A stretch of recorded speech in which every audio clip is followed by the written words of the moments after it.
बड़ी खबर यह है कि पाकिस्तान में आतंकी रैली निकाल रहे हैं। भारत विरोधी रैली आतंकी निकाल रहे हैं। मरकजी मुस्लिम लीग की भारत विरोधी रैली पाकिस्तान में निकाली गई है। और मैं आपको यह बता दूं कि मरकजी मुस्लिम लीग जिसका मैं जिक्र कर रहा हूं, यह लश्कर तैयबा का मुखौटा है, पॉलिटिकल मुखौटा है। और यह सीधे तौर पर आप देखिए कैसे खुलेआम सड़कों पर रैलियां निकाले जा रहे हैं। और एक तरफ तो ये कहते हैं कि भाई हाफिज सईद को हमने जेल में बंद रखा है, हाफिज सईद हमारा जेल में बंद है, लेकिन खुलेआम हाफिज सईद की तकरीरें इन रैलियों के जरिए सुनाई जा रही है, भारत विरोधी तकरीरें। ये एक्सक्लूसिव तस्वीरें मैं आपको दिखा रहा हूं। जिस देश में आप कह रहे हैं कि हमने आतंकी को जेल में बंद किया हुआ है, तो उस आतंकी की बाहर आवाज कैसे गूंज रही है? क्यों उसकी तकरीरें खुलेआम सुनाई दे रही है? क्या कर रही है आपकी पुलिस, क्या कर रही है आपकी सेना? ये सवाल इस वक्त खड़े हो रहे हैं। और बड़ी जहरीली तकरीरें हाफिज सईद की इन रैलियों के जरिए सुनाई जा रही हैं, भारत विरोधी तकरीरें। मरकजी मुस्लिम लीग की एक्सक्लूसिव तस्वीरें मैं आपको दिखा रहा हूं। और इस तरह की रैलियां पाकिस्तान में अलग अलग जगह निकाली जा रही हैं, जिसकी तस्वीरें इस वक्त आप देख रहे हैं। मरकजी मुस्लिम लीग जो कि लश्कर तैयबा की शाखा है। लश्कर तैयबा क्या है? एक आतंकी संगठन है। लश्कर तैयबा का चीफ कौन है? हाफिज सईद है। और हाफिज सईद की तकरीरें इन रैलियों के जरिए सुनाई जा रही हैं। सवाल सीधे तौर पर यह है कि हाफिज सईद की आवाज ऐसे कैसे खुलेआम गूंज रही है? जब आप कहते हैं कि हाफिज सईद आतंकी है, तो एक आतंकी की तकरीरें क्यों इस तरह से आम पब्लिक के बीच गूंज रही हैं? जरा तकरीरें सुनिए हाफिज सईद की जहरीली, कैसे इन तकरीरों के जरिए भारत विरोध किया जा रहा है पाकिस्तान में। पहलगाम हमले के बाद ये तकरीरें और बढ़ गई हैं। करेंगे, इन दरियाओं में फिर खून बहेगा। तुम पाकिस्तान के पानी को रोकोगे, पाकिस्तान की शराब सनत का खात्मा करके, पाकिस्तान की मईशत तबाह करके, सीपैक के मंसूबे नाकाम करने के लिए तू बढ़ के मारेगा और तू चाहेगा हम चुप रहे। अगर तू पानी बंद करेगा, इंशाअल्लाह हम तेरी सांस बंद करेंगे, इन दरियाओं में फिर खून बहेगा। हाफिज सईद की मेरे साथ इस वक्त दो खास मेहमान हैं और हमारे संवाददाता भी इस वक्त साथ में हैं। कर्नल रिटायर्ड संजीत सिरोही साहब, सीनियर डिफेंस एक्सपर्ट है, वो इस वक्त साथ में हैं। हुसैन जावेद साहब, पाकिस्तान से पत्रकार, वरिष्ठ पत्रकार साथ में जुड़े हैं। हुसैन भाई, आपका भी स्वागत है। और आदित्य वधावन, मेरे सहयोगी, इस वक्त मेरे साथ जुड़ रहे हैं। आदित्य, अटारी बॉर्डर पर हैं। अटारी बॉर्डर वो जगह है जहाँ से कई पाकिस्तानी जो भारत आए थे उनको वापस अब तक भेजा जा चुका है। लेकिन हुसैन भाई, सबसे पहले आपके पास में आ रहा हूँ। आप लोग ये कहते हैं कि हमने हाफिज सईद को दहशतगर्द मानते हैं, हाफिज सईद को हमने बंद किया हुआ है, लेकिन फिर इस तरीके से खुली तकरीरें कैसे हाफिज की पब्लिक के बीच में आ जाती हैं? कोई रोकता भी नहीं है उनको। रैलियां चल रही हैं वहां पर और लश्कर तैयबा की पॉलिटिकल विंग की, पॉलिटिकल मुखौटे की, और रोकने वाला कोई नहीं है। खुलेआम चल रही हैं तकरीरें, इतनी छूट है? रोहित भाई, सबसे पहले आपका शुक्रिया कि आपने मुझे इनवाइट किया, और सर को भी सलाम। देखिए, बात ये है कि मैं इसको एक दूसरे एंगल से देखूं। आपके लिए शायद हाफिज सईद की स्पीचेस या उनकी कोई भी चीज है, या इस तरह से लोग जो है वो इंडिया के खिलाफ यहाँ पर रैलियां निकाल रहे हो, शायद आपके लिए अच्छा नहीं होगा या आप उसको कबूल नहीं करेंगे, इट्स फाइन। लेकिन हम यही कहते हैं कि ये जो कुछ भी हो रहा है ना, ये वही वॉर हिस्ट्री है जो कि इंडिया की तरफ से शुरू किया गया। हमारे अवाम में इतनी ज्यादा बिटरनेस इससे पहले इंडिया के खिलाफ कभी नहीं थी, अगर मैं इसको अवामी लेवल के वाले से करूं बात। लेकिन थैंक्स टू मोदी जी के इतना ज्यादा उन्होंने वॉर इसलिए क्रिएट की है कि अब हमारे यहाँ जितने भी लोग हैं, वो जो आपकी जुबान में कहते हैं ना कि जितने भी समुदाय हैं, हर तरह के, हर फील्ड के लोग हैं, वो यही बातें कर रहे हैं जो आप अभी दिखा। मतलब आप ये कह रहे हैं कि पाकिस्तान की जनता आतंकी हाफिज सईद को सपोर्ट कर रही है और आप खुश हैं इससे? नहीं, आप नहीं रोहित, मतलब तकरीरें सुनाने का क्या मतलब हुआ? फिर तकरीरें सुनाने का क्या मतलब हुआ? अगर वो हाफिज सईद की तकरीरों से सहमत हैं, यानी कि वो आतंकी की बात से सहमत हैं। रोहित, अगर आप मुझे बात कंप्लीट करने दें जी। अब आप देखें ना, आपने 1 मिनट में उसको फ्लिप किया कि शायद हमारी पूरी कौम जो है वो हाफिज सईद की स्पीचेस पे लगी। ऐसा नहीं है, मैं एक डिफरेंट बात कर रहा हूं। मैं कह रहा हूं मकसद है इंडिया के खिलाफ इस तरह की नारेबाजी करना है, इंडिया के खिलाफ। नहीं है इंडिया से अवाम की सफर भी कर रहा है। हम लोग मीडिया देखते हैं यहाँ पे, हमने आपके मीडिया को बैन नहीं किया, ये बैन हो गया हमारा मीडिया, लेकिन हमने बैन नहीं किया हुआ। तो यहाँ के लोगों को यही समझ में आ रहा है कि यार जब इंडियंस हमारे साथ बात नहीं करना चाहते, उनके पास सबूत ही नहीं है हमसे शेयर करने के लिए, और वो नहीं नहीं, उल्टा जंग की धमकी दे रहे हैं, तो हम उनके जंग की धमकी तो तो सर हम वहां से उनके भी दी लिए जा रही ना। स्ट्रॉन्ग क्यों हैं? हाफिज जंग की धमकी हुसैन भाई वहां से भी दी जा रही है। हम तो न्यूक्लियर की बात ही नहीं कर रहे हैं। वहां तो मरियम नवाज हो, इशाक डार हो, ख्वाजा आसिफ हो और तमाम नेता हो, वो जंग के साथ साथ जो है वो न्यूक्लियर की भी धमकी दे रहे हैं कि हम न्यूक्लियर मुल्क हैं, न्यूक्लियर मुल्क हैं। हमने तो एक बार भी नहीं कहा कि हम न्यूक्लियर मुल्क हैं, जबकि आपसे स्ट्रांग न्यूक्लियर मुल्क हैं। देखिए रोहित जी, बात ये कि ठीक है, हिंदुस्तान की फौज हमारी फौज से बड़ी है, आपके पास टैंक, तोपें, जेट्स, आबदोजें, ये सब चीजें हमसे ज्यादा है, इट्स फाइन। आपके पास जो आप कह रहे हैं कि जो आपके पास परमाणु हथियार है वो भी हमसे ज्यादा है, मैंने इस बात को भी मान ली और बात सच है। लेकिन सवाल ये कि ये धमकियों का जो सिलसिला है ना, ये इंडिया की जानिब से शुरू हुआ है, इसको मान लीजिए। जाती तौर पर अगर मैं अपनी बात करूं, मैं आपके शोज में कई दफा इस बात पे कह चुका हूं कि एटमी हथियार का मकसद शील्ड होता है। मैं आपके शो में कई दफा कह चुका हूं, पाकिस्तान इंडिया जो आपस में है ना, फ्यूचर जो है वो दोस्ती को लेकर है, वो इस तरह के एक्शन को लेके नहीं है। लेकिन सवाल है क्या करें, जब इस तरह की बातें होगी हमारे लिए भी कई दफा समझाना मुश्किल हो जाता है अपने लोगों को, लेकिन क्या करें, भी हालात ही ऐसे हैं। मैं हुसैन तो भाई जो सारी आपके यहाँ बातों हो से रहा है आपकी एग्री वही कर रहा हूं, मैं सारी बातों से एग्री कर रहा हूं। मैं भी अमन चाहता हूं, हम भी अमन चाहते हैं, लेकिन इस तरह की चीजें जब होंगी तो रिटेलिएशन इस तरीके का होगा। लेकिन मैं ये नहीं समझ पा रहा हूं संजीत सिरोही जी कि इन सब बातों को कहकर हाफिज की तकरीरें पब्लिकली सुनाई जाएं, उसको कैसे डिफेंड कर सकते हैं?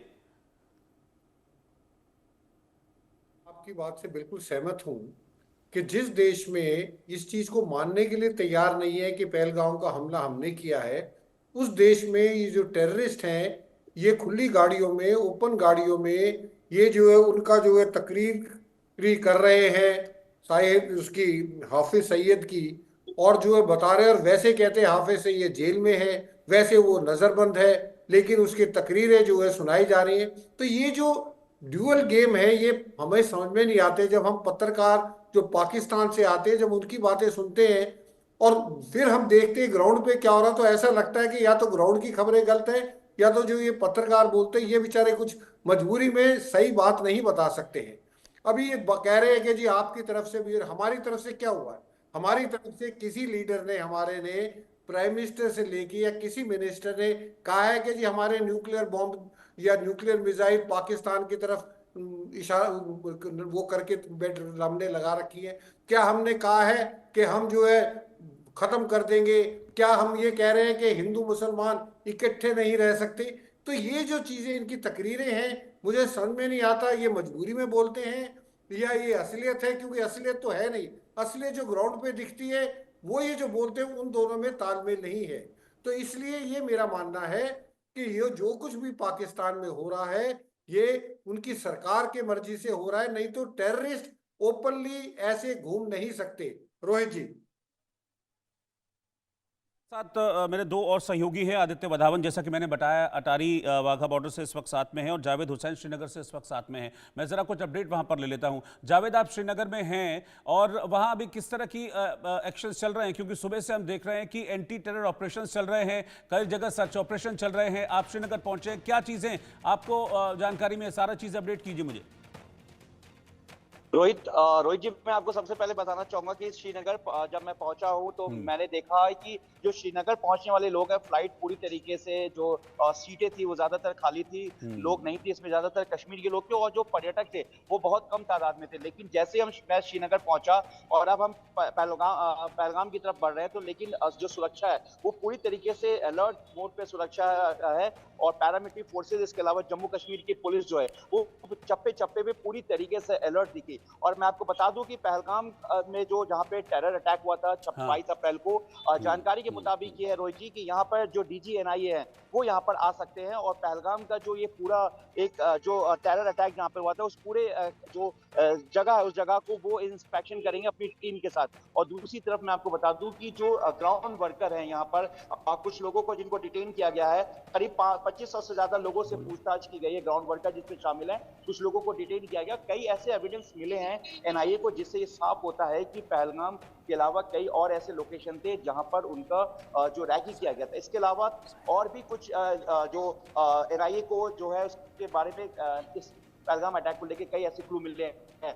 कुछ ओवरग्राउंड वर्कर्स जो हैं उनको कहीं ना कहीं एक टूल की तरह इस्तेमाल किया गया है, क्योंकि वो पूरी तरीके से पहलगाम इसके अलावा कई और इलाकों को अच्छे से जानते थे। और दूसरी बात रोहित, मैं आपको बता दूं कि इसमें ये भी जानकारी मिल रही है एनआईए सूत्रों के हवाले से कि पहलगाम के अलावा कुछ और ऐसी जगह थी जिनको टारगेट करना था, लेकिन शायद वो उस जगह को टारगेट नहीं कर पाए। लेकिन पहलगाम के लिए इन्होंने पूरी अच्छी तरीके से रैकी कर ली थी और आज एनआईए और जम्मू कश्मीर पुलिस साथ में है, कई जगहों पर सर्च ऑपरेशन को कंडक्ट करी, कुछ आइडेंटिफाई किया गया है, कुछ जानकारी। ठीक है जावेद, एक सेकंड में आपको रोक रहा हूं। इस वक्त ब्रेकिंग न्यूज ये है, बड़ी खबर यह है कि पहलगाम आतंकी हमले पर एनआईए की जांच अब तेज हो गई है और आज एनआईए के डीजी घटनास्थल पर जा सकते हैं, यानी कि पहलगाम में बैसरन घाटी में जहां यह अटैक हुआ था वहां पर एनआईए के डीजी जा सकते हैं। संदिग्धों से भी एनआईए की टीम लगातार पूछताछ कर रही है। इस वक्त की ब्रेकिंग न्यूज, बड़ी खबर मैं आपको बता रहा हूं। 22 अप्रैल को यह अटैक हुआ था और 22 अप्रैल की शाम को ही एनआईए की टीम वहां पहुंच गई थी और उसके बाद से लगातार जांच जारी है।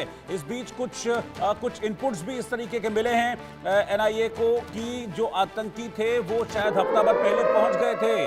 पहलगाम आतंकी हमले पर एक और बड़ा खुलासा एनआईए की जांच में हुआ है जिसका मैं जिक्र कर रहा हूं। मैं आपको ये बता दूं कि एनआईए की डीजी पहुंचने वाले हैं और ओवरग्राउंड वर्कर्स से इस बीच एनआईए की पूछताछ में एक बड़ा खुलासा हुआ है कि हमले से 2 दिन पहले बैसरन घाटी में आतंकी मौजूद थे। 15 अप्रैल को आतंकी पहलगाम पहुंच गए थे, खबर सूत्रों के हवाले से मिल रही है और 1 हफ्ते तक करीब वो वहीं रहे। उन्होंने रेकी की और उसके बाद 22 तारीख को इस अटैक को अंजाम दिया। सीधा मैं जावेद के पास चल रहा हूं। जावेद, ये जांच का विषय है और इसीलिए ओवरग्राउंड वर्कर से पूछताछ की जानी जरूरी है कि आखिरकार इनका बेस क्या था, इनको सपोर्ट किसका मिल रहा था लोकल्स में, क्योंकि ये जो लोकल सपोर्ट है इसको तोड़ना बहुत जरूरी है अगर आतंकवाद की रीढ़ तोड़नी है तो।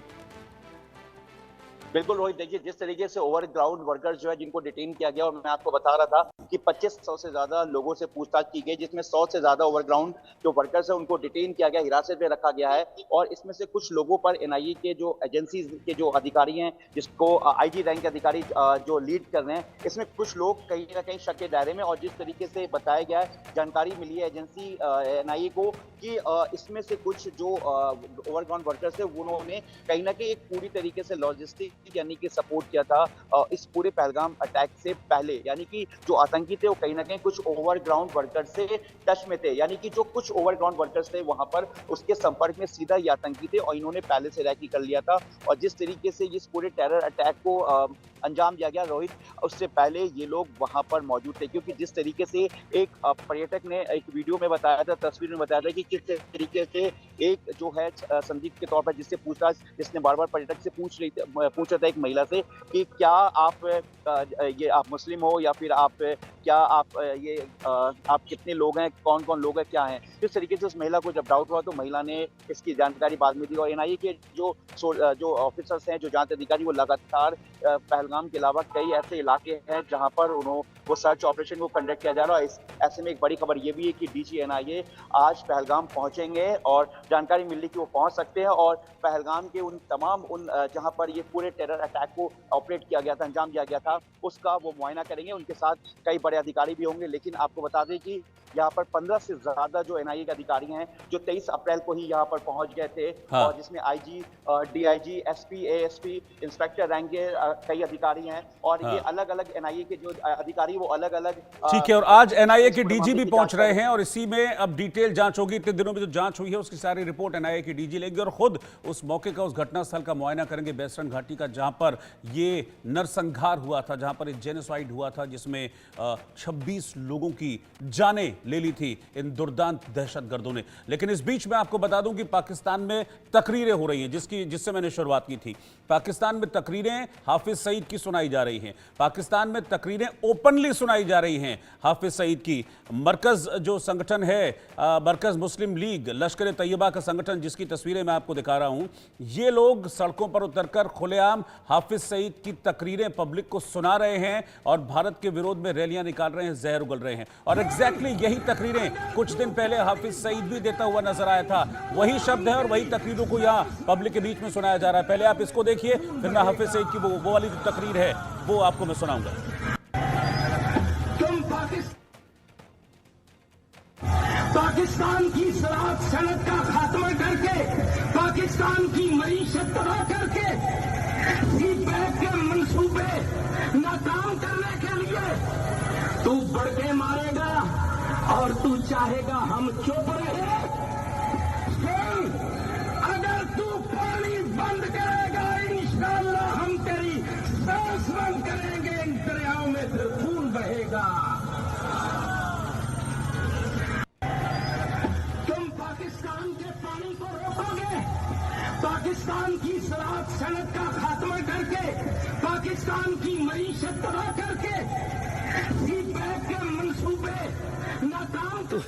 और मोदी तू चाहता है कि तू ढाका में खड़ा होकर ढाका यूनिवर्सिटी में यह कहे कि मशरकी पाकिस्तान को हमने तोड़ा, बांग्लादेश हमने बनाया, रक्त हमने बहाई, खून कहता, मोदी कहता खून मैंने दिया, और तू वहां ये बकवास करे और कहे कि हाफिज सईद चुप रहे और मैं चुप नहीं रहूंगा। तेरी जुबान इंशाअल्लाह हम खींच के रहेंगे।